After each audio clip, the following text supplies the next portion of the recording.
vaginal birth, labor, contractions, and cervical dilation, labor and delivery, refer to the natural process through which a fetus and the placenta are born.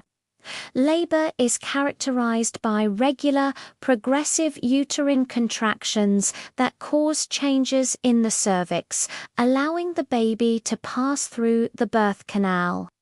Labor occurs in 3 stages. The first stage concludes when the cervix is fully dilated to 10 centimeters. The second stage ends with the birth of the baby. The third stage finishes with the delivery of the placenta. During the first stage of labor, the uterus contracts rhythmically. These contractions cause the cervix to thin a face, shorten, and gradually open. Full cervical dilation of 10 centimeters is essential for a vaginal delivery to occur. Second stage. Delivery of the fetus. The vaginal birth process involves a sequence of fetal movements known as the cardinal movements of labor. These movements include engagement, descent, flexion, internal rotation, extension, external rotation, and expulsion. Engagement occurs when the fetal head moves downward into the pelvis and enters the pelvic inlet. As labor progresses and contractions become stronger, the fetal head meets resistance from the maternal pelvic bones. To pass more easily through the birth canal, the fetus adapts by positioning the narrowest part of the head called the vertex or crown toward the vaginal opening. This is achieved through descent as the baby moves downward, and flexion, where the chin tucks toward the chest. These movements help reduce the diameter of the head for delivery.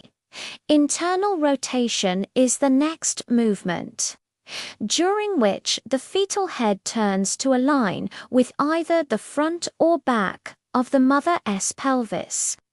Proper rotation allows the head to fit more effectively through the pelvic outlet. Failure of this rotation can make labor more difficult and may lead to complications. During extension, the fetal head moves upward and the neck extends backward as the widest part of the head passes beneath the pubic symphysis. This movement is driven by maternal pushing efforts and pressure from the birth canal. External rotation follows once the head has emerged. At this stage, the fetal head rotates back to its original position, allowing the shoulders to align correctly with the pelvic outlet. This adjustment helps the shoulders pass through smoothly. Expulsion is the final cardinal movement. The shoulders are delivered, usually one at a time, with the lower shoulder emerging first when the head has rotated toward the maternal sacrum. The remainder of the baby's body is then delivered rapidly. Third stage, delivery of the placenta. The third and final stage of labor involves the delivery of the placenta and typically lasts between 10 and 30 minutes. Gentle uterine contractions help separate the placenta from the uterine wall and push it out of the body.